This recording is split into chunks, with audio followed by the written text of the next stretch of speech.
আচ্ছা, আজকে আমরা ক্লাস নেব কমপ্লিমেন্ট সিস্টেম। হুম কমপ্লিমেন্ট কমপ্লিমেন্টের বাংলা অর্থ জানো? হুম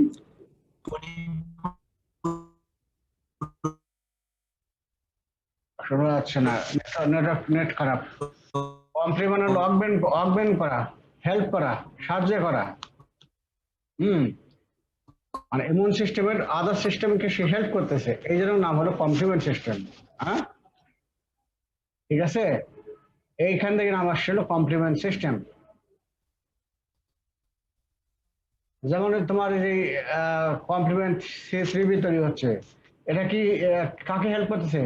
ফ্যাগোসাইটোসিস, অপসোনাইজেশন হেল্প করতেছে না? তাহলে ওটা একটা তো অগমেন্ট করতেছে, হেল্প করতেছে। এটাই হলো কমপ্লিমেন্ট। ঠিক আছে, তাহলে এখানে দেখো আমরা ডিফাইন করি complement of the plasma protein which normally remains in an inactive form, but when activated a series of reactions occur and the product of the reaction can complement or augment the effect of other components of the immune system. তাহলে এগুলো এক ধরনের কিন্তু plasma protein, naturally আমাদের প্লাজমায় থাকে। ঠিক আছে, কিন্তু থাকে কি ইনঅ্যাক্টিভ ফর্মে। কিন্তু যখন একটা অ্যান্টিজেন, সেটা ব্যাকটেরিয়া বা ভাইরাস যদি প্রবেশ করে, তখন সে অ্যাক্টিভেটেড হয়ে যাবে। এবং অ্যাক্টিভেট হয়ে গেলে তখন যে অ্যান্টিজেন আর এটার মনে একটা রিয়াকশন হয়, এই রিয়াকশনটা হবে কয়েকটা ধাপে হবে, সিরিজ অফ রিয়াকশন হবে, কয়েকটা ধাপে হবে। ঠিক আছে, এবং এই ধাপে ধাপে হওয়ার ফলে যে প্রোডাক্টগুলো আলটিমেটলি তৈরি হবে, অনেকগুলো প্রোডাক্ট তৈরি হবে। ঠিক আছে, এগুলো হলো কমপ্লিমেন্ট। এবং এই প্রোডাক্টগুলো করবে কি, এই কমপ্লিমেন্ট করবে কি, ইমিউন সিস্টেমের আদার সিস্টেমকে, ইমিউন সিস্টেমের যে আদার কম্পোনেন্টগুলো আছে সেগুলোকে কমপ্লিমেন্ট স্যার, করবে, অগমেন্ট করবে। হ্যাঁ বলো। সাউন্ড কম হচ্ছে স্যার। সাউন্ড মনে হয় নেটওয়ার্কের সমস্যা নাকি? তাহলে বুঝছো তো, complement of the plasma protein which normal remains in inactive form, but when activated a series of reactions occur and the product of the reaction can complement or augment the effect of other component of the immune system. আমি আপাতত revolution নাই, ক্লাসের শেষে আবার বাড়াবো। প্রথম হয়তো এটুকু জানে রাখো,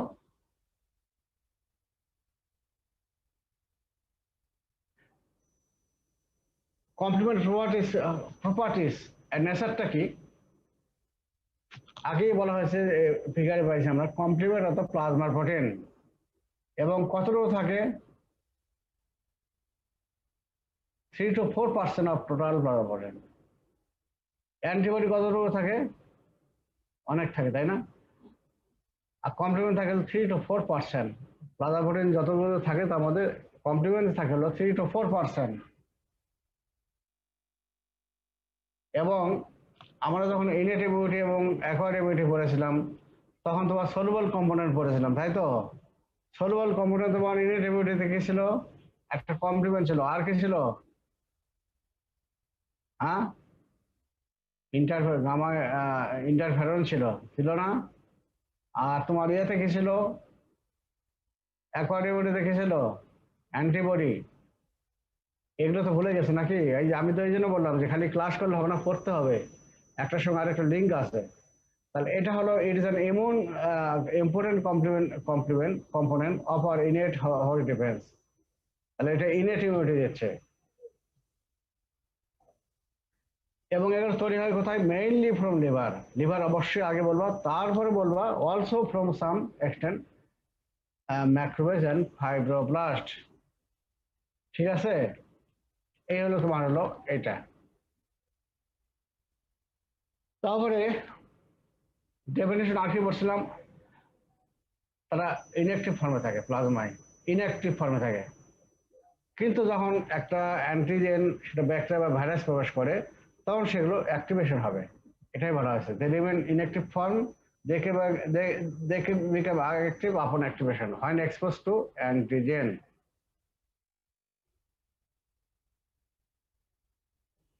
তারপর হলো এগুলো হিট লেবাইল, মানে কি হিট সেন্সিটিভ এবং easily destroyed by heating at 56 degree Celsius for 30 minute.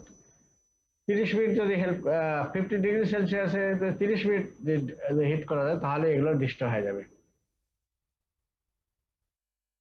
এবং দের আর মোর দেন 20 কমপ্লিমেন্ট কম্পোনেন্টস, অনেক জায়গায় 30, অনেক বেশি আছে, আবার যারা মোর দেন 20 কমপ্লিমেন্ট কম্পোনেন্টস। এগুলোর মধ্যে some are actively participate in complement, actively participate করে কমপ্লিমেন্ট সিস্টেমে, কিছু করে আবার হলো হেল্প কমপ্লিমেন্ট পাথওয়েকে হেল্প করবে, আবার কিছু আবার আছে কমপ্লিমেন্ট পাথওয়েকে রেগুলেট করবে।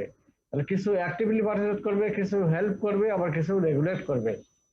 এই হলো তোমার প্রপার্টিস।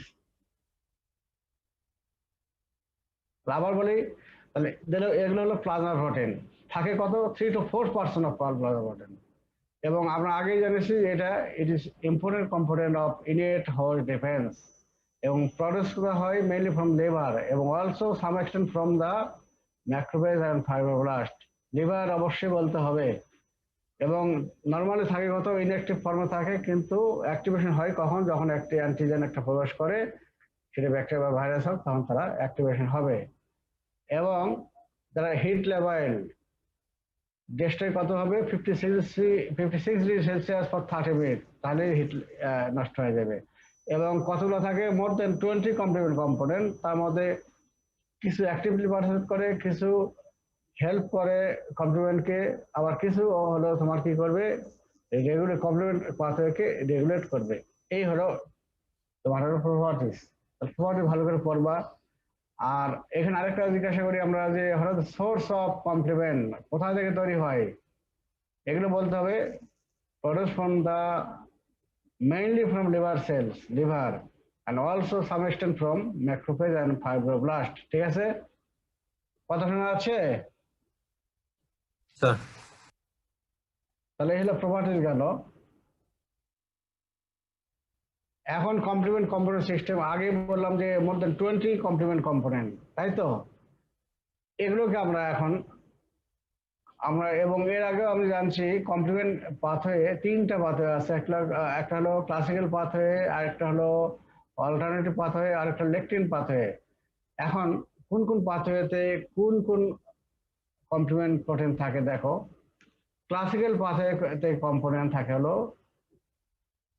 এগুলোকে আমরা নিউমেরিক্যালি এক্সপ্রেস করে থাকি, যেমন C1 to C9, ঠিক আছে? C1 আবার ডিভাইডেড 3 পার্ট, C1 এর 3টা পার্ট, C1Q, C1R এবং C1S। তাহলে C1, C2, C3, C4, C5, 6, 6, 7, 8, 9 numerical ফর্মে এক্সপ্রেস করা হয়। তার মধ্যে C1টা আবার 3টা পার্ট, একটা হলো C1Q, C1R এবং C1S। আর অল্টারনেট পাথওয়েতে আমরা কি করব, আসলে কয়েকটা প্রোপারডিন, ফ্যাক্টর বি এবং ফ্যাক্টর ডি। এই কয়েকটা নাম একটু জানে রাখো, তাহলে সুবিধা হবে। আর রেগুলেটরি পাথওয়ে তো অনেকগুলো থাকে, রেগুলেট করে কমপ্লিমেন্ট পাথওয়েকে। C1 inhibitor, C4 binding protein, factor H, factor 1S protein, এগুলো থাকে। এগুলো একটু নাম জেনে রাখো শুধু। এখন আগে আমরা জানছি কি 3টা পাথওয়ে, এখন 3টা পাথওয়েকে কে কাকে অ্যাক্টিভেশন করবে। There are 3 pathway of activation of complement. একটা হলো ক্লাসিক্যাল পাথওয়ে, এটার নাম হলো অ্যান্টিবডি ডিপেন্ডেন্ট পাথওয়ে। এটা কাকে বলবো, তোমরা অলরেডি জেনেছো। কমপ্লিমেন্ট ক্লাসিক্যাল পাথওয়েকে কে অ্যাক্টিভেশন করে, অ্যান্টিবডি যখন পড়েছিলাম IgG এবং IgM, কিন্তু IgMটা বেশি করবে, কিন্তু এটা পেন্টাভ্যালেন্ট, তাই তো? এটাই, যখন একটা অ্যান্টিজেন প্রবেশ করবে তখন এই অ্যান্টিজেনের সঙ্গে তোমার এই যে অ্যান্টিবডি যে তোমার রিয়াকশন করবে, তখনই এই পাথে এটা তোমার অ্যাক্টিভেশন হবে। এটাই বলি, when antigen combines with antibody such as IgG and IgM, it activates this pathway। ঠিক আছে? তাহলে যখন একটা অ্যান্টিজেন, সেটা ভাইরাস বা ব্যাকটেরিয়া বা প্যারাসাইট যেটাই হোক না কেন প্রবেশ করলো, তখন তার বিরুদ্ধে অ্যান্টিবডি তৈরি হবে, সেটা IgM হতে পারে বা IgG হতে পারে। তখন তার সঙ্গে সেটা কম্বাইন করবে, এবং যখনই কম্বাইন করবে তখনই এই পাথওয়েটা অ্যাক্টিভেশন হবে। তাহলে এটা হলো ক্লাসিক্যাল পাথওয়ে। আর 2 নম্বরে কি বলেছিলাম, অল্টারনেটিভ পাথওয়ে।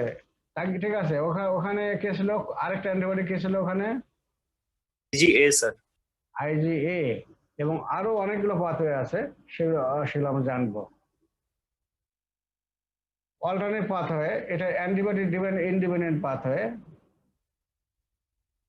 এখানে আছে ব্যাকটেরিয়াল সেল ওয়াল, পলিসাইট এবং সাম আদার এজেন্ট, আরো এগুলো পরে বলতেছে এগুলো কি কি পাথওয়ে আছে, শুধু এইটুকু জানে রাখো।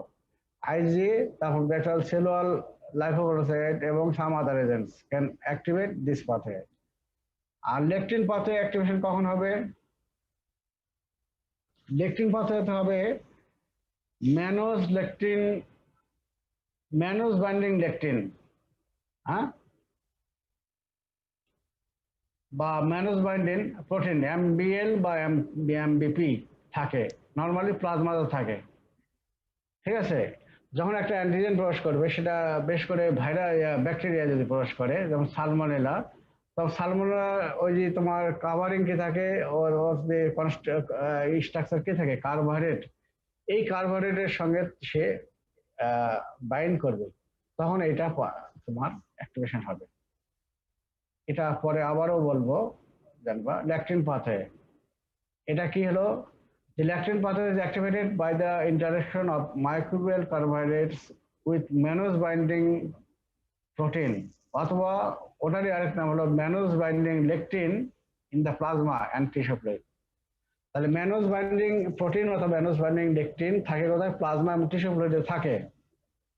ঠিক আছে, নর্মালি থাকে, এগুলো ন্যাচারাল থিংস। এখন যখন একটা ব্যাকটেরিয়া প্রবেশ করলো, যেমন সালমোনেলা, ওর তোমার স্ট্রাকচার কার্বোহাইড্রেট থাকে, যে কার্বোহাইড্রেট থাকে ওর সঙ্গে এটা ইন্টারঅ্যাকশন বাইন্ডিং করবে, তখন এই পাথে অ্যাক্টিভেশন হবে। ঠিক আছে, এই যে ফিগারটা আবারও, এখানে একটা টেবিল আছে, এই টেবিলটা মেইন টেবিলটা তোমাদের পরীক্ষায় রিটেন ভাইবা সবগুলোতে আসে। ক্লাসিক্যাল পাথের অ্যাক্টিভেটর কে তোমরা অলরেডি জানছো, আইজিএম এবং আইজিজি। মোস্ট এফিশিয়েন্ট কোনটা? আইজিএম 3+, আইজিজি 2+, তোমার গতকালকেই পড়েছ।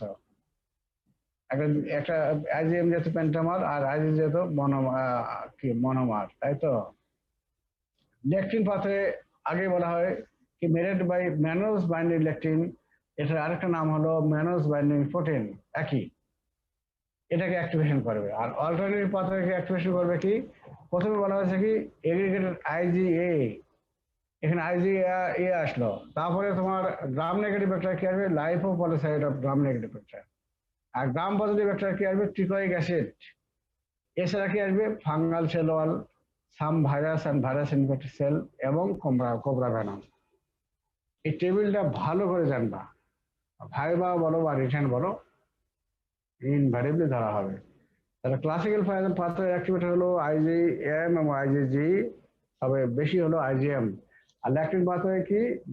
ম্যানোজ বাইন্ডিং লেকটিন অথবা ম্যানোজ বাইন্ডিং প্রোটিন, যেগুলো থাকবে প্লাজমায়। আর অল্টারনেটিভ পাথওয়ে কি? IgA, gram negative bacteria lipopolysaccharide, gram positive bacteria কি টিকোইক অ্যাসিড, তারপর ফাঙ্গাল সেল ওয়াল হতে পারে ভাইরাস এবং ভাইরাস ইনফেক্টেড সেল, আর একটা হলো কোবরা ভেনম। এগুলো অবশ্যই ভালো করে লিখবা। এই হলো তোমার হলো। তাহলে ক্লাসিক্যাল পাথওয়ে কখন অ্যাক্টিভেশন হচ্ছে? যখন একটা অ্যান্টিজেন যখন প্রবেশ করতেছে, সেটা ব্যাকটেরিয়া বা ভাইরাস, তার এগেইনস্টে তখন তৈরি হবে আইজিএম এবং আইজিজি। এবং এই আইজিএম এবং আইজিজি তখন, যখন তোমার এই যে অ্যান্টিজেনের সঙ্গে বাইন্ড করতেছে, তখন ক্লাসিক্যাল পাথওয়ে অ্যাক্টিভেশন হচ্ছে। আর ল্যাকটিন পাথওয়ে কখন অ্যাক্টিভেশন হচ্ছে? প্লাজমা থেকে থাকে ম্যানোজ বাইন্ডিং লেকটিন, ওটার আরেক নাম হলো ম্যানোজ বাইন্ডিং প্রোটিন, এটা থাকে। এটা ব্যাকটেরিয়ার যে সেল ওয়ালে যে কার্বোহাইড্রেট আছে ওর সঙ্গে বাইন্ড করবে, তখন এটা পাথওয়েটা অ্যাক্টিভেশন হবে। আর অল্টারনেটিভ পাথওয়ে কি? একটা হলো আইজিএ এবং আরো আদার সাবস্টেন্স, এইগুলো করবে কি? এই পাথওয়েকে অ্যাক্টিভেশন করবে। এই তোমার হলো অ্যাক্টিভেটর। আচ্ছা, এখন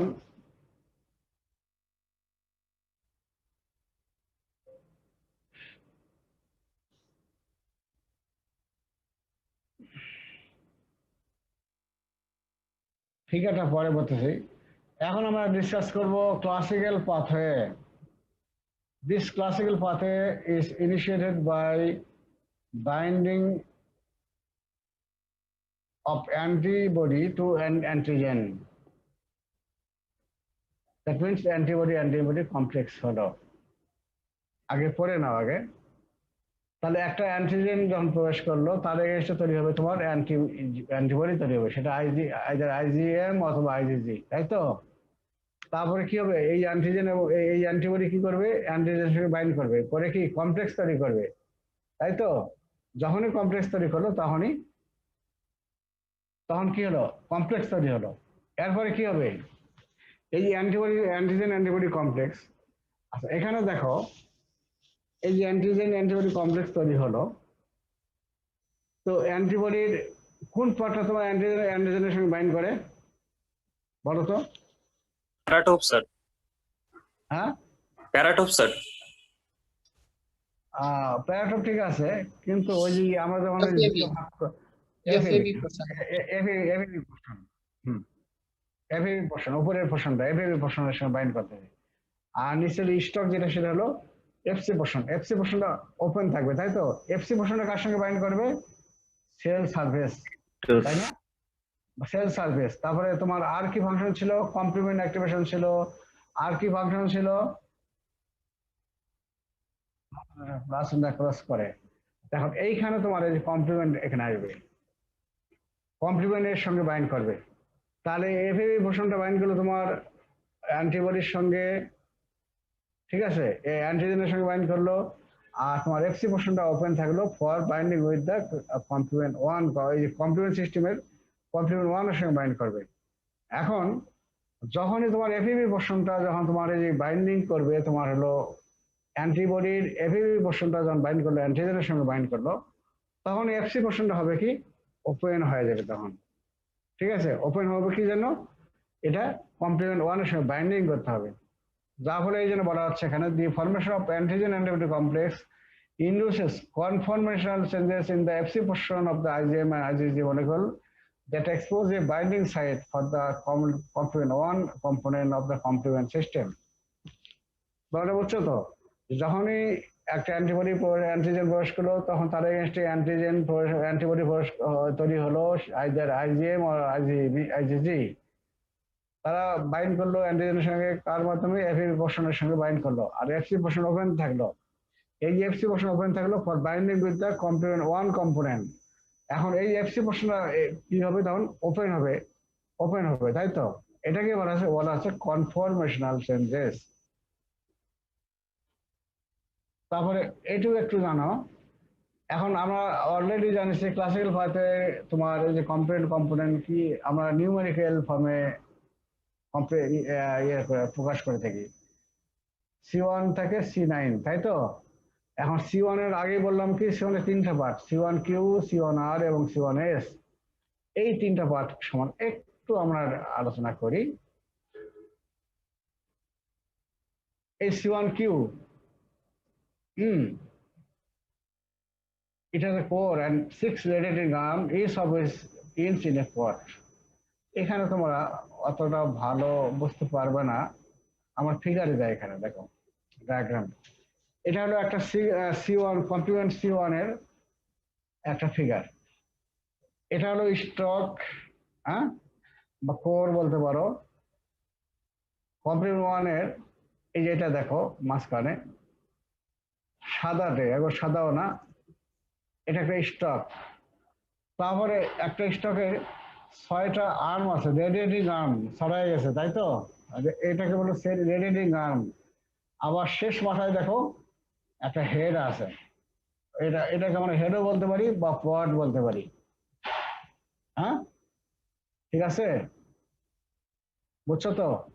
কমপ্লিমেন্ট 1 এর তিনটা পার্ট, একটা হলো স্টক একটা আছে, তারপরে 6 রেডিয়েটিং আর্ম, আরেকটা হলো প্রতিটাতে আবার হেড আছে। এখন এই কমপ্লিমেন্ট 1 এই যে C1Q অ্যাক্টিভেশন কখন হবে, এই যে আইজিজি মলিকিউল বা আইজিএম মলিকিউল বাইন্ড করবে, যদি দুইটা হেডকে তারা বাইন্ড করে থাকে তাহলেই বাইন্ড করবে, তাহলে অ্যাক্টিভেশন হবে, না নতুবা অ্যাক্টিভেশন হবে না, ঠিক আছে, যখন দুইটা হেডকে অ্যাক্টিভেশন সঙ্গে বাইন্ড করলো তখন C1Q অ্যাক্টিভেশন হলো। আর C1Q যখন অ্যাক্টিভেশন হবে তখন অটোমেটিক্যালি C1R এবং C1S অ্যাক্টিভেশন হবে। এবং এই C1S এটার ফাংশন হলো, এটা একটা প্রোটোলাইটিক এনজাইম। এটা করবে কি তখন এই কমপ্লিমেন্ট সিস্টেমের যে আদার কম্পোনেন্ট গুলাকে পরবর্তী স্টেজে তারা ভেঙে দেবে, যেহেতু প্রোটিয়েজ ভেঙে দেবে। এটুকু আপাতত জেনে রাখো। এই হলো তোমার হলো কমপ্লিমেন্ট 1 সম্বন্ধে। এখন আমরা ফাংশনটা এখন এই কাজ কিভাবে করতেছি দেখো, এখন ফিগারে এখন আমরা যাই, এগুলো আমি আর পড়াবো না। ক্লাসিক্যাল পাথওয়েতে এই ফিগারটা দেখো, এই ফিগারটা তোমাদের কাছে আছে? এই ফিগারটা আছে এটা? হ্যালো, জি স্যার আসছে। আচ্ছা, তোমাদের কাছে আছে তো শীটে? শীটে আছে এটা? শীটে? জি স্যার। জি স্যার। তো এখানে আমি ফিগারে আমি ডেসক্রাইবে খুব একটা বেশি যাব না, ফিগারেই মোটামুটি আলোচনা করব। 3টা পাথওয়ে একসঙ্গে দেওয়া আছে। তো তোমাদের কিন্তু এটা ওই যে আমি অনেক কিছু বলবো কিন্তু তোমাদের খেয়াল থাকবে না, খেয়াল এত রাখতে পারবো না। তোমরা করবা কি, পরীক্ষা যখন আসবে এই ফিগারটা যদি আঁকো, হ্যাঁ, তাহলে তোমাদের ফুল মার্ক পেয়ে যাবে। ঠিক আছে, কিন্তু বুঝতে গেলে তোমার যে আমি যে ডেসক্রাইবিং যে করবো এটা একটু পড়তে হবে, হেডলাইনটা পড়তে হবে। এই জন্য আগে ভয় পেও না যে আমি অনেক কিছুই বলবো, সেটা অনেক কিছু ভুলে যাবা, কিন্তু ফিগারটা আঁকতে গেলে তোমাকে এটা করতে হবে। তো 3টা পাথে একসঙ্গে আছে, কিন্তু যখন যদি ক্লাসিক্যাল পাথে আসে তাহলে ক্লাসিক্যাল পাথে ফিগারটা দেবা, যদি অল্টারনেটিভ পাথে আসে তাহলে অল্টারনেটিভ ফিগারটা দেবা, লেকশন পাথে যদি আসে তাহলে ওটা দেবা। মোটামুটি ক্লাসিক্যাল পাথওয়েটা বেশি আসে, আর মাঝে মাঝে এই তোমার অল্টারনেটিভ পাথওয়ে এর ফিগারটা আসে। ঠিক আছে, এখন দেখো কমপ্লিমেন্ট পাথওয়ে, এটা এখন আমি ডিসক্রাইব করে দেখো। যখন একটা অ্যান্টিজেন প্রবেশ করলো, সেটা আইদার ব্যাকটেরিয়া বা ভাইরাস, তার এগেনস্টে কি তৈরি হলো? অ্যান্টিবডি। কি অ্যান্টিবডি? আইজিজি অথবা আইজিএম। তাই তো? তারপরে কি হলো, এই যে আইজিএম এর বা আইজিজি এর কোন ভাগটা বাইন্ড করবে তোমার অ্যান্টিজেনের সঙ্গে? FAB portion. বাইন্ড করলো, যার ফলে এফসি পোর্শনটা ওপেন থাকলো। এখন এই এফসি পোর্শনটা তখন এফসি পোর্শনের C1 যে ওর কিছু চেঞ্জ হবে, হয় তার যে বাইন্ডিং সাইটটা ওপেন হবে। কোন বাইন্ডিং সাইটটা? Binding site for complement 1 component. ঠিক আছে, ওপেন হলো, যা বলে সে কমপ্লিমেন্ট 1 এর সঙ্গে সে বাইন্ড করলো। ঠিক আছে, এখন কমপ্লিমেন্ট 1 এর 3টা পার্ট আছে, কমপ্লিমেন্ট C1Q, C1R এবং C1S। ঠিক আছে, এখন C1Q তোমার অলরেডি দেখছো কি? C1Q এর একটা হলো স্টক আছে, তাই তো, বা কোর ওটাকে বলবো। আর 6টা আর্ম আছে, রেডিয়েটিং আর্ম ছড়াই গেছে সব দিকে, রেডিয়েটিং আর্ম। আবার এই আর্মগুলো শেষ হয়েছে কোথায়? হেড। যেখানে শেষ হলো সেখানে হেড বলবো বা পড বলি। এখন এই যে এটাকে অ্যাক্টিভেশন করতে গেলে অন্তত 2টা হেডের সঙ্গে তোমার কমপ্লিমেন্ট অ্যান্টিবডি বাইন্ড করতে হবে, নতুবা অ্যাক্টিভেশন হবে না। ঠিক আছে, যখন 2টা হেডকে বাইন্ড করলো তারা, তখন কমপ্লিমেন্ট ওটা অ্যাক্টিভেশন হয়ে গেল, তখন C1 অ্যাক্টিভেশন হলো। ঠিক আছে, C1 যখন অ্যাক্টিভেশন হবে তখন C1R এবং C1S অটোমেটিক্যালি অ্যাক্টিভেটেড, এবং C1S এটার অ্যাক্টিভিটি জাস্ট এনজাইম লাইক, বলা হচ্ছে তোমার প্রোটেজ লাইক অ্যাক্টিভিটি। এটা ওই যে এটা করবে কি, কমপ্লিমেন্টের আদার ওই পরের যে স্টেপগুলো আসতেছে, কমপ্লিমেন্টের যে আদার কম্পোনেন্ট গুলো আসবে, এগুলোকে তারা ভেঙে দেবে। কে ভেঙে দেবে এগুলো আমরা এখন দেখবো। তাহলে দেখো C1 যখন অ্যাক্টিভেশন হলো, তখন অ্যান্টিজেন অ্যান্টিবডি এখানে কমপ্লেক্স তৈরি হলো, তারপরে এটা কাজ করতেছে কার সঙ্গে বাইন্ড করলো? কার সঙ্গে? C1 এর সঙ্গে বাইন্ড করলো। তারপরে তাহলে এখানে এখন সংক্ষেপে আসে, C1 অ্যাক্টিভেশন হলো। অ্যাক্টিভেশন যখন হবে তখন এইখানে দেখো এই C1QRS, এখানে কিন্তু আমি উপরে কিন্তু একটা লম্বা টান দিলাম, তাই না? ওই লম্বা টান দেওয়ার অর্থ হলো অ্যাক্টিভেটেড। ঠিক আছে, বেড়া বলছো তো? এটা হলো অ্যাক্টিভেটেড C1। হ্যাঁ, অ্যাক্টিভেটেড C1 তখন কি করবে? বিশেষ করে এটা সহ তখন বাইন্ড করে, তখন কাজ করবে তোমার C4 এর সঙ্গে, কমপ্লিমেন্ট 4 এর সঙ্গে কাজ করবে, 4 এর উপরে। চিন্তা করে দেখছো, কমপ্লিমেন্ট 4 এর উপরে কাজ করলো, কাজ করে কমপ্লিমেন্ট 4 কে ভেঙে দেবে C4A এবং C4B। ঠিক আছে, C4A এবং C4B। C4A goes out of reaction, মানে হলো এটা প্লাজমাতে চলে যাবে, এটা অ্যাকশনে আর থাকলো না, প্লাজমাতে চলে গেল। আর C4B যেটা থাকলো সেটা সেটা তোমার করবে কি, টার্গেট স্ট্রাকচার, যেমন অ্যান্টিজেনের সঙ্গে এটা অ্যান্টিজেনের স্ট্রাকচার সেল সার্ভিসে এটা বাইন্ড করলো C4B, তাই তো? বাইন্ড করলো C4B, তখন কম্বাইন করলো কার সঙ্গে? C2 এর সঙ্গে বাইন্ড করবে, তাহলে হলো C2 এর সঙ্গে বাইন্ড করলো। ঠিক আছে, এই সময় এই তোমার C1s, আগে আমরা C1s এর ফাংশন কি? প্রোটেজ লাইক অ্যাক্টিভিটি। এটা আবার C2 কে ভেঙে দিয়ে করবে C2A এবং C2B। C2A, এখানে দেখো C2B টা উপরের দিকে চলে গেছে, মানে এটা গোজ আউট অফ রিঅ্যাকশন, মানে প্লাজমাতে চলে গেছে, এটা রিঅ্যাকশন থাকবে না। তখন এই C4B এর সঙ্গে এটা বাইন্ড করলো, তাহলে তৈরি হলো কি C4B এবং C2A, উপরে হাইফেন দেওয়া আছে। এটাকে বলা, এটার অ্যাকশনটা হলো একটা এনজাইমের মতো একটা অ্যাকশন, এটাকে বলা আছে C3 convertase. It action just like C3 convertase. এই C3 কনভার্টেজ এটা আবার কাজ করবে কার উপরে? যেহেতু C3 কনভার্টেজ, তখন সে C3 এর উপরে কাজ করবে। C3 এর উপরে কাজ করলে C3 কে ভেঙে দেওয়া হবে C3A এবং C3B। ঠিক আছে, C3A এটা আবার চলে যাবে প্লাজমায়, মানে গোজ আউট অফ রিঅ্যাকশন। C3B যেমন থাকলো, এই C3B তখন করলো কি, ওই C3 কনভার্টেজ আছে ওর সঙ্গে বাইন্ড করলো, তাহলে হলো কি C4B 2A এবং C3B। এটাকে বলা হচ্ছে C5 কনভার্টেজ। এটার অ্যাকশনটা হলো জাস্ট লাইক একটা এনজাইম, নাম হলো C5 কনভার্টেজ। C5 কনভার্টেজ এটা আবার কাজ করবে কার উপরে? C5 এর উপরে কাজ করবে, কাজ করে এটা ভেঙে দিয়ে হবে C5A এবং C5B। C5A goes out of reaction এবং C5B থাকলো। C5B তখন করবে কি, যে কমপ্লিমেন্টারি আদার সিস্টেমগুলো 6, 7, 8, 9 এগুলোর সঙ্গে তখন বাইন্ড করবে, করে আলটিমেটলি তৈরি করলো C5B 6, 7, 8, 9। এটাকে বলা হয় মেমব্রেন অ্যাটাক কমপ্লেক্স। বুঝলা? হ্যালো, জি স্যার। না বুঝলে বলো, আবারও বলি। তাহলে এখানে দেখো, তাহলে স্যার R2S2 কি স্যার? আরেকবার বলেন স্যার। তাহলে স্যার ক্লাসিক্যাল R2S2 ওখানে আছে S2 না দিলে হবে, তোমার C1 কিউ আর এস দিলে হবে। ঠিক আছে, 2 না দিলে হবে। ঠিক আছে, ওই R2S2 আছে না, ওখানে স্যার। R2S2 বাদ দিলে হবে, সমস্যা নেই। হ্যাঁ,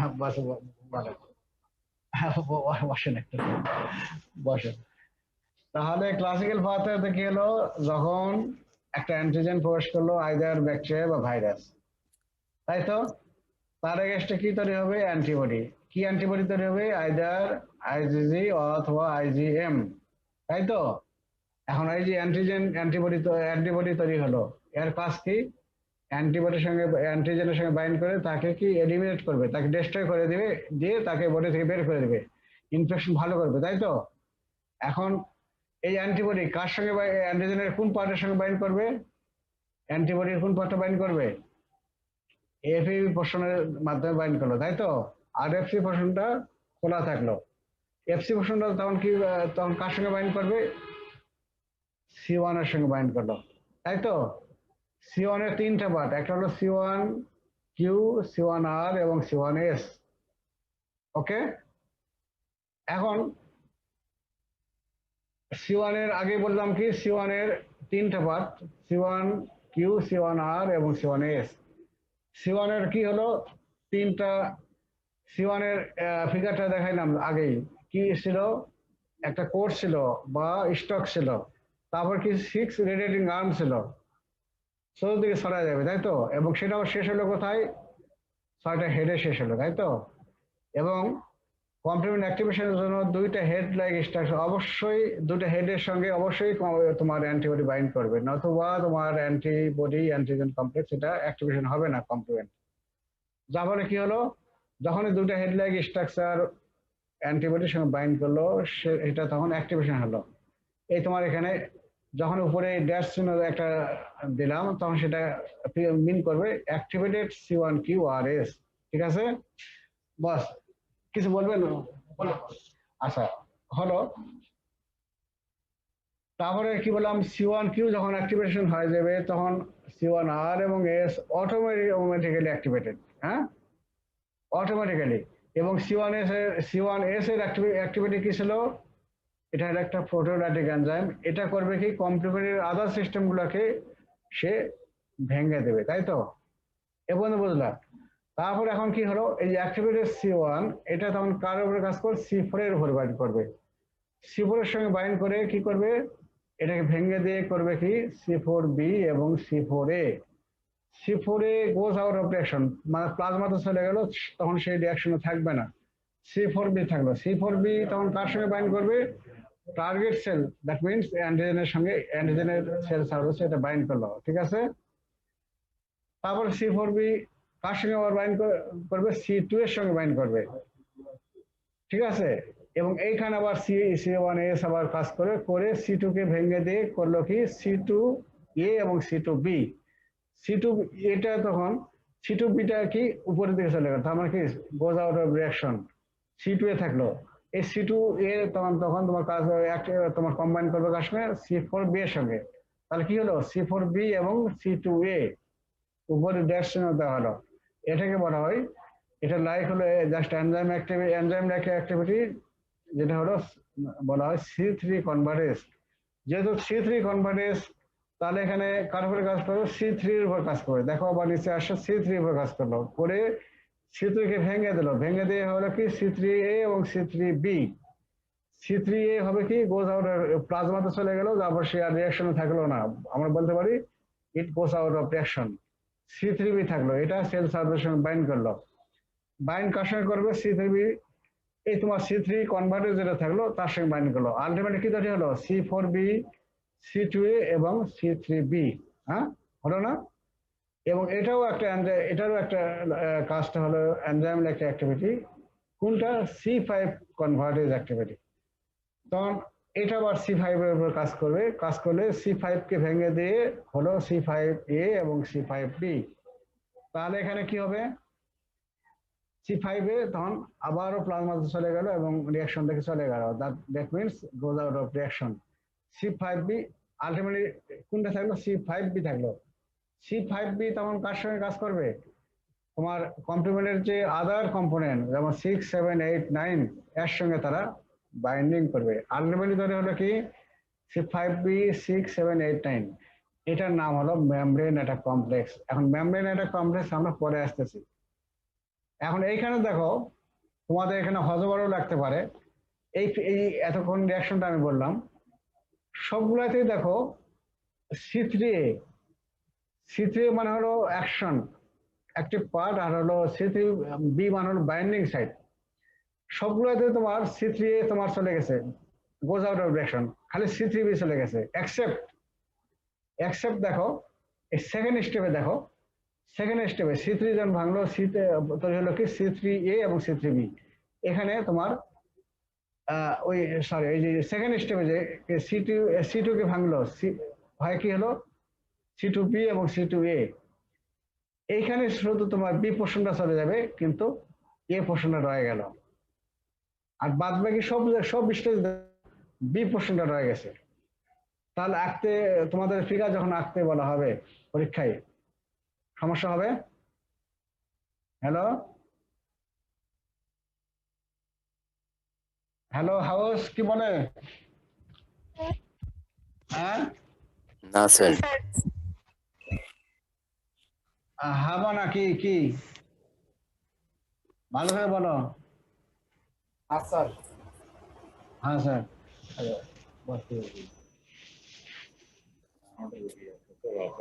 মনে হয় 26 তারিখে স্যাম্পল দিচ্ছেন রিপোর্টটা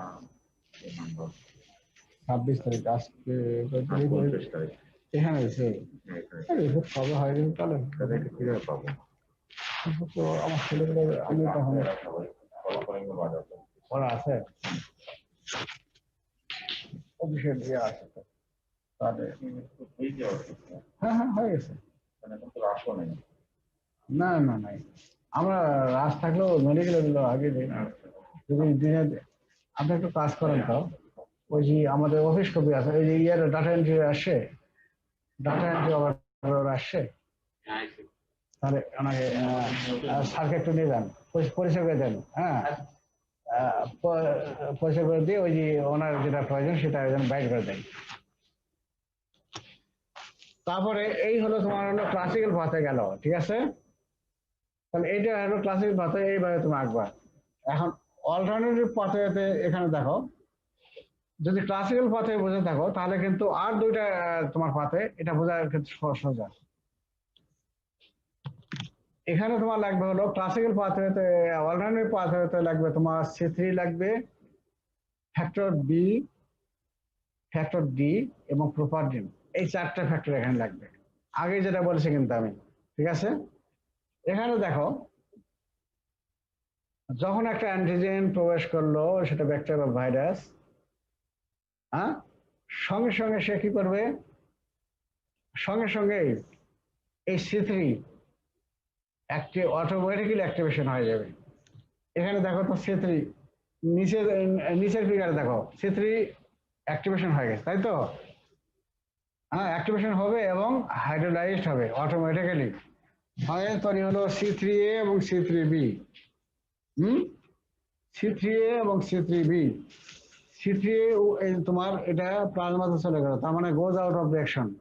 থাকলো কি C3B, এটা তোমার টার্গেট সেলের সঙ্গে বাইন্ড করলো, ঠিক আছে? এইখানে আবারও আসবে ফ্যাক্টর বি, ফ্যাক্টর বি আসে তোমার C3B এর সঙ্গে বাইন্ড করলো, ঠিক আছে? তাহলে তৈরি হলো C3B এবং বি। এই সময় আবার আসবে ফ্যাক্টর ডি, ডিটা করবে কি এই ফ্যাক্টর বি কে ভেঙে দেবে, বি ভেঙে দিয়ে করবে হলো ফ্যাক্টর বি এ এবং বি বি। হ্যাঁ তারপরে এই যে বি এটা গোস আউট অফ রিঅ্যাকশন, প্লাজমাতে চলে গেল, আর বিবিটা থাকলো। আলটিমেটলি তৈরি হলো কি দেখো C3B এর সঙ্গে বিবি বাইন্ড হলো, তাহলে হলো C3B এবং বিবি। বিবি হলো একটা বি, একটা হলো ক্যাপিটাল লেটার, আরেকটা বি হলো স্মল লেটার। এটাকে বলা হচ্ছে C3 কনভার্টেজ। আমরা যেটা C3 কনভার্টেজ ক্লাসিক্যাল পাথে ছিলাম ওই একই জিনিস। ক্লাসিক্যাল পাথেতে C3 কনভার্টেজ ছিল C4B এবং C2A, এখানে হলো C3B এবং বিবি। হ্যাঁ এটা তখন আবার এবং এই দেখো C3 কনভার্টেজ, এটার হাফ লাইফ অনেক কম, 5 মিনিটের মধ্যে এটা আবার ডিগ্রেড হয়ে যায়। তখন এখানে আসবে প্রপারডিন, প্রপারডিন আসে এখানে স্টেবিলাইজ করে দেবে থাকে, ঠিক আছে? স্টেবিলাইজ করে দেবে যার ফলে সে ভাঙবে না, ঠিক আছে? প্রপারডিন কাজ করলো এখানে। তারপরে এই C3 কনভার্টেজ কার উপর কাজ করবে, C3 এর উপর কাজ করে C3A হলো এবং C3B হলো। C3A goes out of reaction এবং C3B থাকলো। এই C3B তখন আবার করলো কি এই যে তোমার C3 কনভার্টেজ আছে এর সঙ্গে বাইন্ড করলো, তাহলে আলটিমেটলি কি হলো C3B দুই দিকে, এই যে দেখো C3B মাঝখানে হলো কি বিবি, ক্যাপিটাল বি এবং স্মল বি। আবার তাহলে দুই দিকে থাকতেছে C3B ফার্স্ট এবং লাস্টে দূরে থাকতেছে এবং মাঝখানে হলো বিবি। এটাকে বলা হচ্ছে C5 কনভার্টেজ। এটারও অ্যাকশন হলো জাস্ট লাইক তোমার এই যে অল্টারনেটিভ ক্লাসিক্যাল পাথওয়েতে যে C5 কনভার্টেজ ছিল একই রকমই, ঠিক আছে? এটা আবার কাজ করবে কার উপরে, C5 এর উপর কাজ করবে। করে তোমার 5A হলো এবং 5B হলো। 5A যখন হলো 5A goes out of reaction এবং C5B তৈরি হলো। C5B তখন আবার কাজ করবে করবো C6, 7, 8, 9 একসঙ্গে বাইন্ড করে আলটিমেটলি তৈরি হলো C5B 6, 7, 8, 9 এটাকে বলা হচ্ছে ম্যাপ। ঠিক আছে, তাহলে এইটুকু হলো তোমার অল্টারনেটিভ পাথওয়ে। তাহলে অল্টারনেটিভ পাথওয়ে আসলে এইটুকু নিচের অংশটাকে আঁকতে হবে। আবার তাহলে বলি অল্টারনেটিভ পাথওয়েতে আমাদের কি কি লাগতেছে? অল্টারনেটিভ পাথওয়েতে লাগতেছে হলো ফ্যাক্টর 3, ফ্যাক্টর বি, তারপরে ফ্যাক্টর ডি এবং প্রপারগেন্ট, এই চারটা লাগতেছে, তাই তো? আর ক্লাসিক্যাল পাথওয়ে লাগতেছে C1 থেকে C19। আগে এই জিনিসটা খেয়াল রাখো, এখন যখন একটা অ্যান্টিজেন প্রবেশ করলো তখন এই যে কমপ্লিমেন্ট 3 ছিল এটা অটোমেটিক্যালি হাইড্রোলাইজড হয়ে তৈরি হলো C3A এবং C3B। ঠিক আছে, C3B তখন করলো কি, এই যে তোমার টার্গেট সাইট যেমন মাইক্রোবিয়াল সার্ভের সঙ্গে বাইন্ড করলো, আর C3A goes out of reaction. C3B তখন বাইন্ড করলো তোমার ফ্যাক্টর বি এর সঙ্গে বাইন্ড করলো, তাহলে হলো C3B এবং বি, এবং এর উপরে এর সঙ্গে এরপরে আসলো কি ফ্যাক্টর ডি। ডি তখন করবে কি, এই বি কে ভেঙে দিয়ে করবে BA এবং BB। বি এটা গোটা রিঅ্যাকশন এবং বিবিটা থাকলো, এই বিবিটা তোমার বাইন্ড হলো C3B এর সঙ্গে, তাহলে তৈরি হলো কি C3B এবং BB। এটাকে বলা C3 কনভার্টেজ। যেহেতু C3 কনভার্টেজ, এটা আবার করবে কি, যেগুলো C3 হাইড্রোলাইজ হয়নি, আনহাইড্রোলাইজড C3, সেগুলোর উপরে বাইন্ড করবে, করে করলো C3A কাজ করে হলো কি C3A এবং C3B। C3A goes out of reaction এবং C3B থাকলো। এই C3B তখন কি করলো, ওই যে C3 কনভার্টেজ এর সঙ্গে বাইন্ড করলো, আলটিমেটলি হলো কি C5 কনভার্টেজ। কি কি, যেমন প্রথমে শেষখানে হলো, প্রথমে শেষে হলো C3B হলো, আর মাঝখানে হলো CBB। এটা আবার কি কাজ করবো, C5 এর উপর কাজ করবে, করে ভেঙে দিয়ে হবে C5A এবং C5B। C5A goes out of reaction আর C5B থাকলো। C5B যখন কি করলো 6, 7, 8, 9 এর সঙ্গে বাইন্ড করলো, আলটিমেটলি তৈরি হলো ম্যাক তৈরি হলো। এটাই তোমার হলো অল্টারনেটিভ পাথওয়ে। লেকটিন পাথওয়ে, এটা দেখো লেকটিন পাথওয়ে। লেকটিন পাথওয়ে সাধারণত পরীক্ষায় আসে না, এটা একই জিনিসে, কিন্তু তোমার অল্টারনেটিভ পাথওয়ে ক্লাসিক্যাল পাথওয়ের সঙ্গে মিল আছে। এটা একটু বলে নেই তবু। Lectin pathway, lectin pathway activation কখন হয়? প্লাজমাতে থাকে কি MBL, ম্যানোজ ল্যাকটিন, ম্যানোজ বাইন্ডিং ল্যাকটিন অথবা ম্যানোজ বাইন্ডিং প্রোটিন, MBP অথবা MBL, তাই তো? যখন একটা অ্যান্টিজেন প্রবেশ করলো তখন এই যে MBL কার সঙ্গে বাইন্ড করবে, সেই অর্গানিজমের কার্বোহাইড্রেটের সঙ্গে বাইন্ড করবে, যার ফলে সেই তখন এই ল্যাকটিন পাথওয়ে অ্যাক্টিভেশন হবে, তাই তো? MBL, এবং এই যে MBL এর অ্যাক্টিভিটি জাস্ট লাইক C1 এর মতো অ্যাক্টিভিটি। হ্যাঁ, C1 যেমন যেমন C1 এর C1Q এর মতো সঙ্গে মিল আছে, C1Q। আর MBL এর সঙ্গে আরো দুইটা আসবে, হলো বাইন্ড করবে MASP1 এবং MASP2। MASP1 মানে হলো mannose binding MBL associated serine protein 1 এবং MBL অ্যাসোসিয়েটেড সেরিন প্রোটিন 2।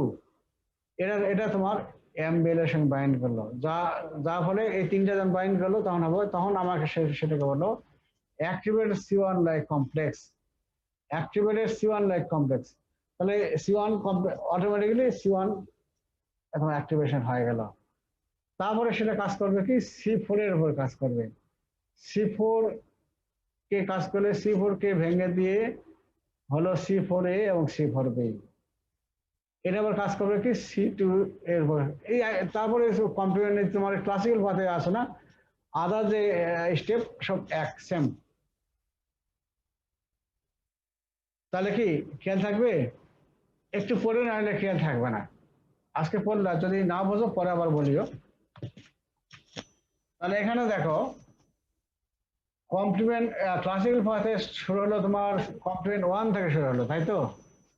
আর অল্টারনেটিভ পাথে শুরু হলো তোমার কমপ্লিমেন্ট 3 থেকে শুরু হলো, তাই না? হলো না? আবার এখানে দেখো আরেকটা জিনিস বলতেছি যে ওই এ পোর্শন গুলো সবসময় গোজ আউট অফ ডিরেকশন, আর বি পোর্শনটা বাইন্ড করবে, তাই তো? বি মানে বাইন্ডিং। শুধু খালি ক্লাসিক্যাল পাথে তোমার দেখো এখানে সেকেন্ড স্টেপে যখন C2 ভাঙতেছে তখন C2 এ তোমার বাইন্ড করতেছে, আর C2B goes out of direction. আর বাকি সব জায়গায় দেখো বি পোর্শনটা বাইন্ড করছে। তাহলে এই জিনিসটা তোমাদের হজবরলা লাগবে না, হ্যাঁ? এটাই হলো তোমার হলো এই ফিগারটা যদি তোমরা আঁকতে পারো তোমাদের ফুল মার্কস তোমরা পেয়ে যাবা। আমি অনেক কিছু তোমার ওই যে ইয়াতে নিয়ে আসছি, এগুলো জাস্ট বোঝানোর জন্য, এগুলো আর আমি বলতে চাচ্ছি না। এগুলো তোমাদের প্রয়োজন নাই, পরীক্ষা আমার ধরবো না, পরীক্ষা আসবেও না, ঠিক আছে? তোমরা এই শুধু ফিগারটা শুধু দেখো, পারবা তো নাকি? Hello hello, sir. হ্যাঁ কথা বলো। ফিগার রাখতে পারবে না? পরীক্ষায় আসে। এখন এখন আমি আসি, এগুলো সব বাদ, এখন এগুলো আর পড়তে চাচ্ছি না। এখন আমি আসবো এই যে আগে বললাম ওই যে আইজি এবং আইজিজি, এই কমপ্লিমেন্ট অ্যাক্টিভেশন কে বেশি করে? IgM করে, তাই তো? আগে বলা হয়েছে না? এটা পরীক্ষায় আসে, রিটেনে আসে। এটা কেন হয়? একটা হলো যে তোমার হলো একটা মনোমার, আর একটা হলো পেন্টামার। IgG হলো মনোমার, আর হলো IgM হলো পেন্টামার। তাহলে IgG তোমার কমপ্লিমেন্ট বাইন্ডিং সাইট কয়টা আছে বলো তো? একটা। একটা।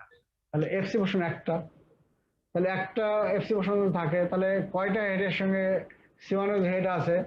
আগে বলা হয়েছে 2 head like structure mark B, দুইটা হেডের সঙ্গে বাইন্ড করবে অবশ্যই, না হলে কমপ্লিমেন্ট অ্যাক্টিভেশন হবে না। তাহলে IgGর ক্ষেত্রে তাহলে কি কয়টা IgG লাগতেছে? দুইটা স্যার। আর IgM কি হলো? পেন্টামার। এখানে FC পোর্শন কয়টা থাকে? পাঁচটা স্যার। 5টা। তাহলে একটা IgG কিন্তু তোমার 5টা হেডের সঙ্গে বাইন্ড করছে, তাহলে একটা IgG তোমার কিন্তু কমপ্লিমেন্ট অ্যাক্টিভেশন যথেষ্ট। তাহলে আমরা বলতে পারি যে IgM is better complement activator than IgG। এটা একটু আমরা ওই জিনিসটা জাস্ট ইয়ে করি। IgG has one FC receptor because IgG has one FC receptor because it is monomer. So one pod-like or head-like structure attached with one molecule of IgG. But for activation of C1q, at least 2 pod-like or head-like structure binds with 2 molecules of IgG. So দুইটা molecule, দুইটা IgG লাগতেছে। আবার অন্যদিকে দেখো IgM has 5 FC receptor because it is pentamer. So in case of IgM, 1 molecule of IgM is required for activation of C1q. যা ফলে আমরা বলতে পারি since IgM is pentamer and IgG is monomer, IgM is more efficient complement activator than IgG. এই জন্য আমরা একটাতে দেই 3+ আর একটা দেই 2+। এখন বুঝলে তো? এই এটা রিটেনে আসে। ঠিক আছে, এখানে দেখে না তো। প্রথমটা দেখো IgG মনোমার, FC পোর্শন একটা আছে, দেখো এখানে বাইন্ড করতেছে। হ্যাঁ, যদি তোমার একটা IgG বাইন্ড করে, একটা FC পোর্শন একটা হেডের সঙ্গে বাইন্ড করলো, তাহলে নো অ্যাক্টিভেশন। যখন এই দুইটা যখন বাইন্ড করবে তখন তাহলে হবে, যখন দুইটা বাইন্ড করবে তখন বলা যাবে এটা সে, তখন বাইন্ড হবে। কিন্তু যখন এই IgM দেখো এটা একটাই আসে, পেন্টামার, 5টা এফসি পোর্শন বাইন্ড করছে, তাহলে কি একটা যথেষ্ট, এই জন্য বলতে পারি আমরা। আচ্ছা, এই গেল। এখন আমরা আসো, এগুলো তো অলরেডি আলোচনা করা হয়ে গেছে, এগুলো বাদ দাও। এখন এখন তোমাদের লাগবে হলো, এখন সব বাদ।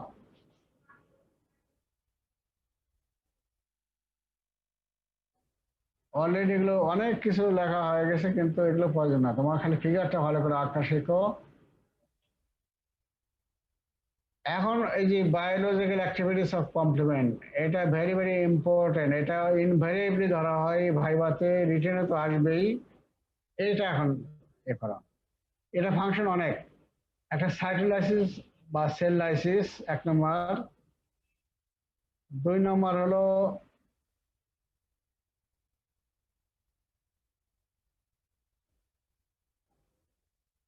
আহা 2 নম্বর কেমোট্যাক্সিস, তারপর 3 নম্বর অবসোনাইজেশন, এবং 4 নম্বর হলো অ্যানাফাইল্যাক্সিস। এই 4টা হলো ফাংশন, 4টা হলো বায়োলজিক্যাল অ্যাক্টিভিটিস। ঠিক আছে, হেডলাইন 4টা। কোনটা কিভাবে কাজ করে দেখো তো। এখন প্রথম হলো, তোমরা প্রথম জানলা কি,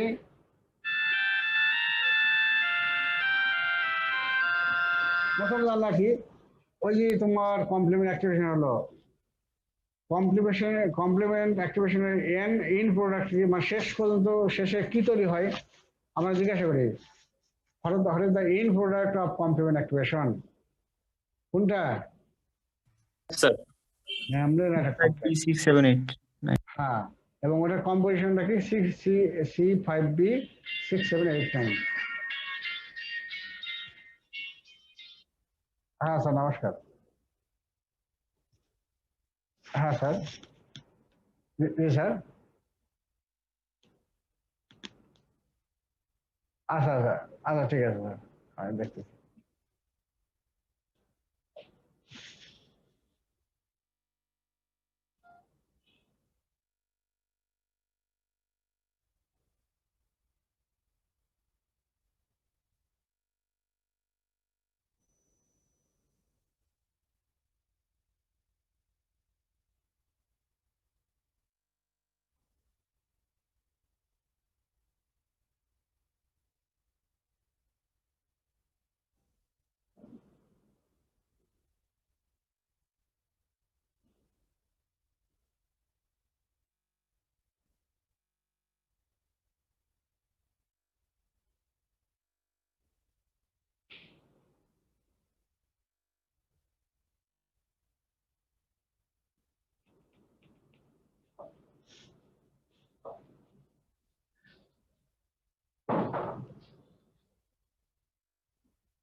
হ্যাঁ, সরাব একটা এসএমএস পাইছো? আচ্ছা, ওই এসএমএসটা হলো তোমার হলো জুডিশিয়াল ম্যাজিস্ট্রেট।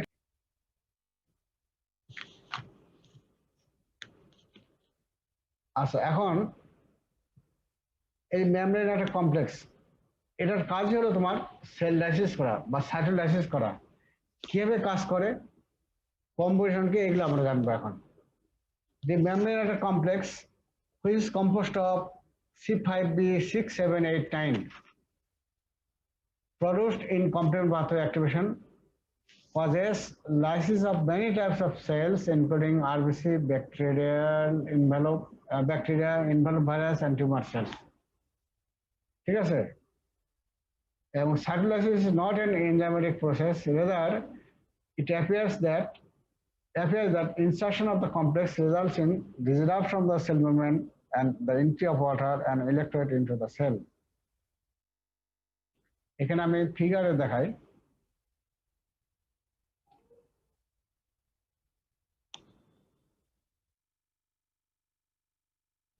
এটা অ্যানিমেশনটা ভেঙে গেছে, আগে এটা হবে না। এটা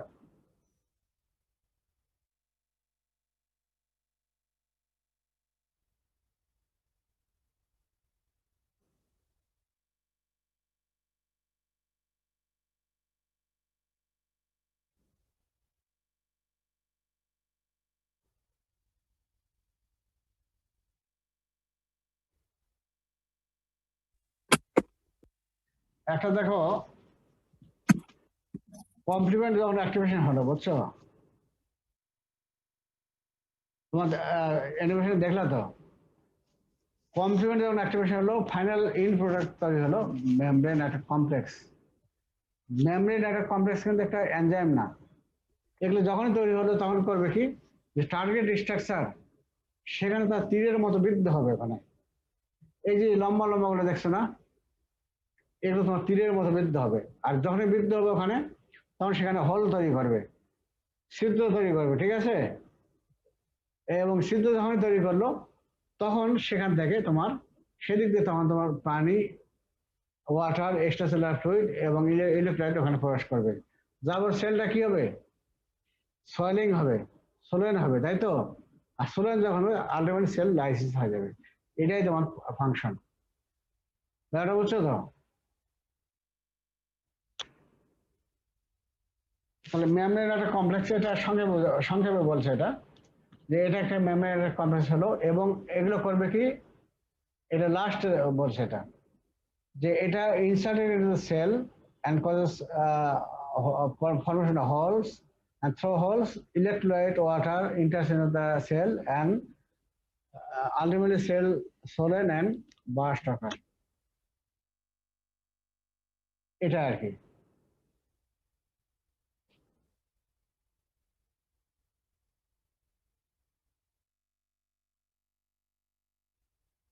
এটা অতটা ভালো নাই, যখন দেখো যে বার্স্ট সেল লাইসিস হয়ে যাচ্ছে। তাহলে এই জিনিসটা আমি আবারও বলি,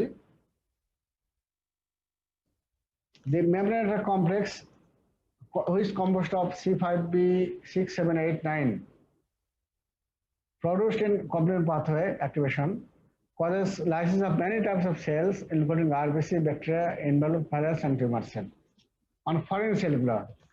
বেশ করে আবার কখনো কখনো আমাদের ওন সেলের বিরুদ্ধেও কাজ করে, যদি অ্যান্টিবডি তৈরি হয়, অটো অ্যান্টিবডি, তখনও কাজ করে। আচ্ছা, cytolysis is not an enzymatic process, either appears that insertion of the complex results in disruption of the cell membrane and the entry of water and electrolyte into the cells. Thus causes lysis. তাহলে এখানে অবশ্যই জানতে হবে যে একটা আমরা ধরবো যে কমপ্লিমেন্ট অ্যাক্টিভেশন হলে তার ইন প্রোডাক্ট কি বলতে হবে, মেমব্রেন কমপ্লেক্স। কম্পোজিশন কি? C5b6, 7, 8, 9, ঠিক আছে? এবং এগুলো কার উপরে কাজ করবে? আরবিসির উপরে কাজ করতে পারে, ব্যাকটেরিয়ার উপরে কাজ করে, ইনভলভ ভাইরাস উপরে কাজ করতে পারে, এবং টিউমার সেলের উপরে কাজ করে কি হবে? এটা যখন তৈরি হবে, তীরের মতো ওই সেলের উপরে তার ইনস্ট্রাকশন হবে, ওখানে বৃদ্ধি করবে, যার ফলে সেখানে একটা গর্ত, ছিদ্র তৈরি হবে। ছিদ্রের মধ্যে তোমার ওয়াটার যাবে এবং ইলেকট্রন যাবে, যার ফলে সেল সোয়েলিং হবে এবং বাস্ট হয়ে যাবে এবং লাইসিস হয়ে যাবে। এই হলো সেল লাইসিস। আচ্ছা, এখন তোমার এসো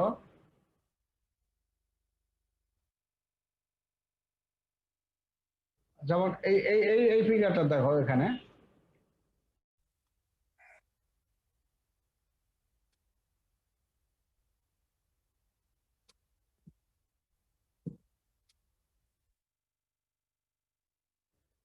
এটা মেমব্রেন একটা কমপ্লেক্স একটা মনে করা হলো। একটা মনে করো অ্যান্টিজেন, ধরো অ্যান্টিজেন, একটা সেলের মনে করো একটা অ্যান্টিজেন আছে, সেটা আর বেশি থাকতে পারে ভাইরাস, তাই তো? তখন করবে কি ম্যাক তৈরি হলো, যেটা হলো না, অ্যানিমেশন ভেঙে গেছে, এটা হলো অ্যান্টিজেন। ম্যাক যখন তৈরি হলো তখন এখানে ইনসার্শন হলো, তারপরে কি হবে, এই যে এটা ইনসার্শন হচ্ছে,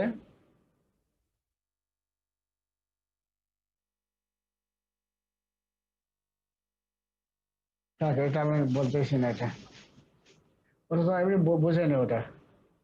তারপর আর ফাংশন কি, ক্যামোট্যাক্সিস।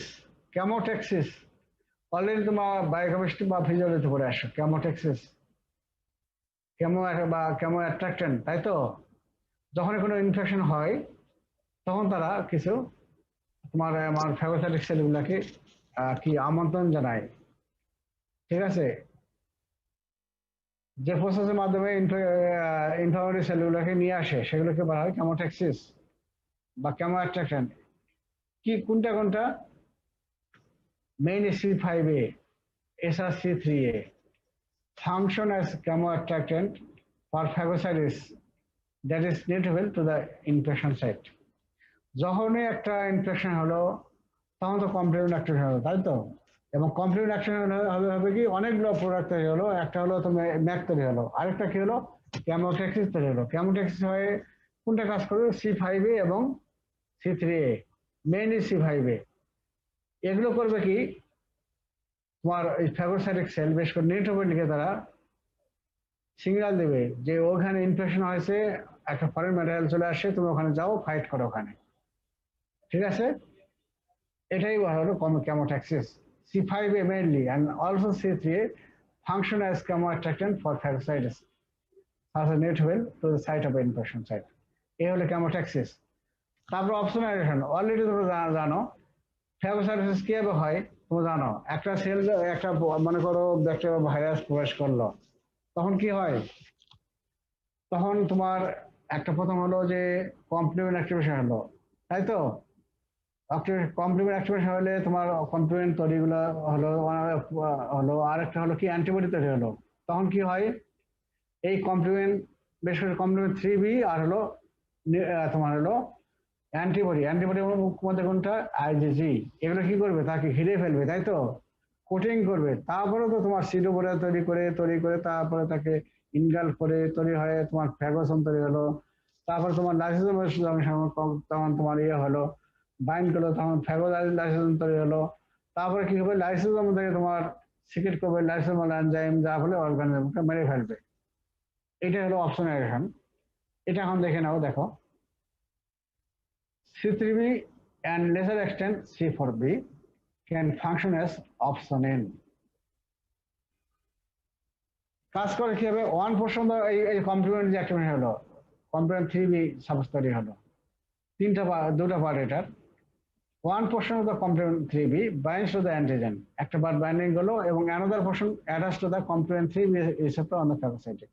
একটা অ্যান্টিজেনের সঙ্গে বাইন্ড করলো, আরেকটা হলো ফ্যাগোসাইটিক সেলের কমপ্লিমেন্ট রিসেপ্টর আছে, ওর সঙ্গে বাইন্ড করলো।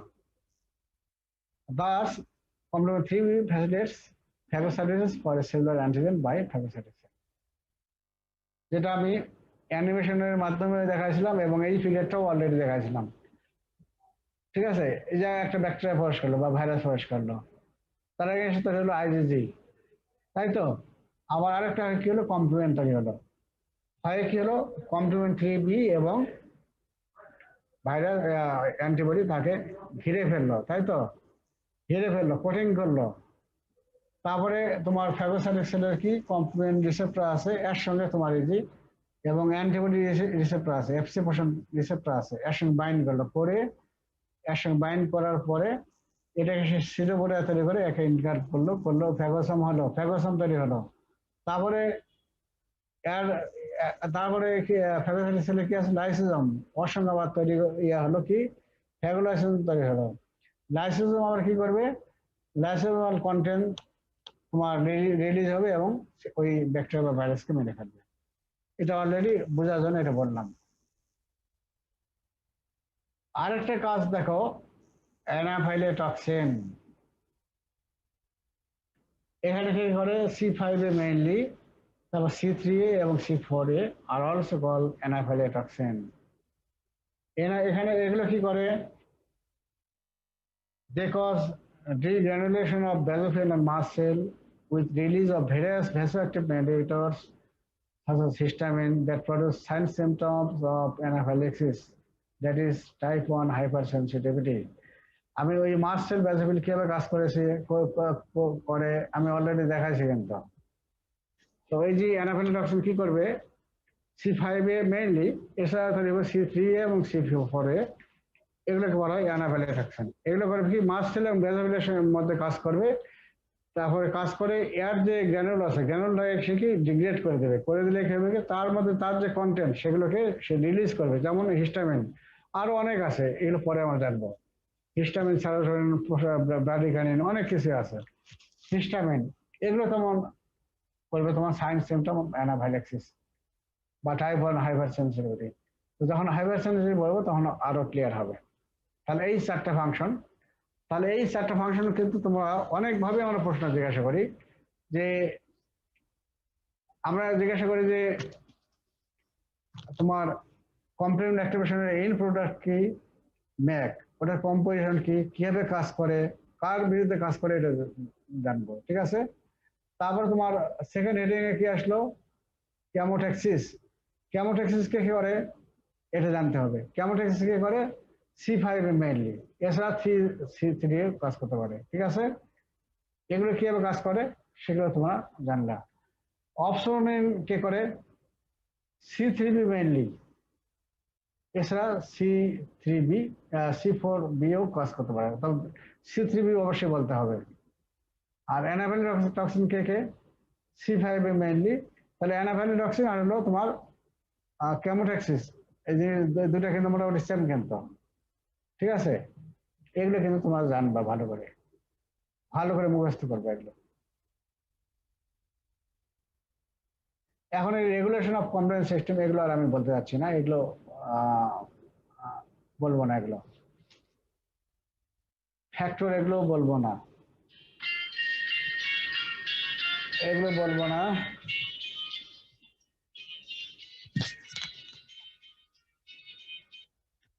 হ্যালো, হ্যাঁ জি,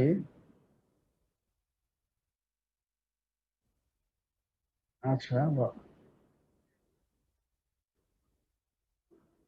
হ্যাঁ, কালকে একটা SMS বানিয়ে দিয়েছেন তাই না?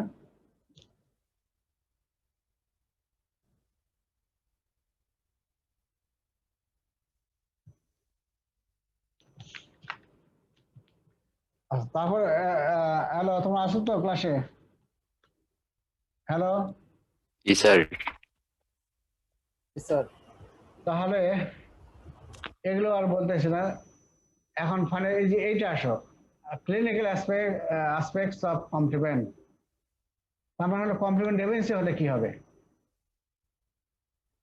ডেফিসিয়েন্সি হলে কি হবে, যদি ডেফিসিয়েন্সি হয় তাহলে হবে in variety of adverse effects, ranging from recurrent bacterial infection to increased susceptibility to autoimmune disease. তাহলে রিকারেন্ট ব্যাকটেরিয়াল ইনফেকশন হতে পারে, আবার কিছু অটোইমিউন ডিজিজ হতে পারে, দুইটা। এখন কোনটা ডেফিসিয়েন্সির জন্য কোনটা হতে পারে দেখো। এখন C4 দেখো, C4 এবং C2 এটা যদি ডেফিসিয়েন্সি হয় তাহলে SLE, C3 যদি ডেফিসিয়েন্সি হয় তাহলে হলো রিকারেন্ট ব্যাকটেরিয়াল ইনফেকশন। তারপরে C5 to C8 ডেফিসিয়েন্সি হলে হবে তোমার রিকারেন্ট ইনফেকশন উইথ নাইজেরিয়া। আবার আরেকটা দেখো, C1 প্রোটেজ ইনহিবিটর যদি হয় তাহলে এটা হবে হেরিডিটারি অ্যাঞ্জিওনিউরোটিক ইডেমা। তারপরে তোমার হলো ডিকে অ্যাক্সিলারেটিং ফ্যাক্টর, এটা যদি ডেফিসিয়েন্সি হয় তাহলে হবে প্যারোক্সিসমাল নক্সটার্নাল হিমোগ্লোবিনিউরিয়া। তারপরে MBL ম্যানো বাইন্ডিং ল্যাকটিন, এটা যদি ডেফিসিয়েন্সি হয় তাহলে serious pyogenic infection in neonate and children. Properdin deficiency হলে নাইজেরিয়া ইনফেকশন হবে। এই কয়েকটা অবশ্যই তোমরা জানবা, এবং এগুলো থেকে এখান থেকে তোমাদের যে কোশ্চেন তোমাকে দেখছো প্রবলেম বেস কোশ্চেন, শর্ট করে এসিকিউ, এমসিকিউ, তারপরে প্রবলেম বেসড কোশ্চেন, এগুলো দেখছো? এগুলো থেকে কিন্তু তোমার এসিকিউ প্রবলেম বেসড কোশ্চেনও অনেক সময় দেওয়া থাকে। এই জন্য পড়বা কিন্তু এগুলো জিনিস, ঠিক আছে? এই এবং রিটেনে গোটাটাই আসতে পারে, ভাইবাতে ধরবই, এইটা ভালো করে পড়বা। হ্যাঁ, তাহলে এগুলো হলে তোমার ডিফেন্সে দিয়ে হবে। এটা আমরা যখন অটোইমিউন ডিজিজ পড়াবো তখনও কিছুটা আসবে, এগুলো পড়বা।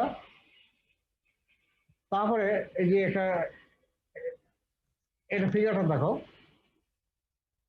এটা হলো কমপ্লেন 1 ইনহিবিটর ডিফেন্সি ডিসঅর্ডার।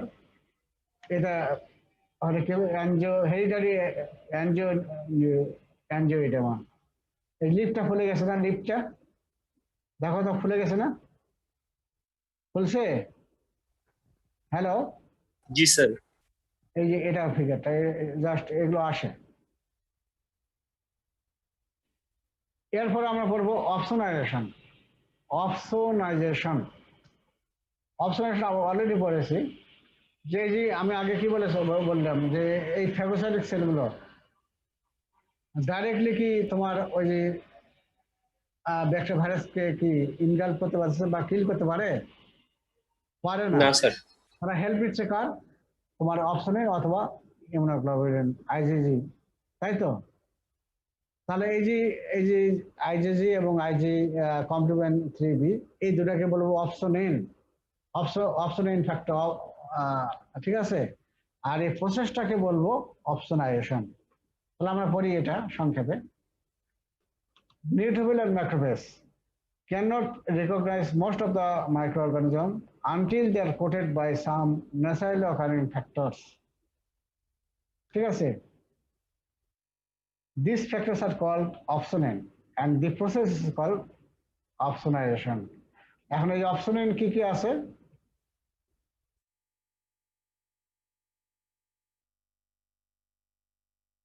একটা আইজিজি, আরেকটা হলো কমপ্লিমেন্ট 3B। তাহলে এতক্ষণ আলোচনা কিন্তু এটাও কিন্তু পরীক্ষায় আসে তোমাদের ভাইবা বা রিটার্ন, যেটাই বলো না কেন আসবে। তাহলে তোমার অপশনাইজেশন এটা তাহলে এটা করবা। আর তাহলে এখন দেখো, তাহলে তোমরা পড়বা কি? তোমার এখান থেকে তাহলে তোমার ভালো করে জানতে হবে তোমার হলো কমপ্লিমেন্টের যে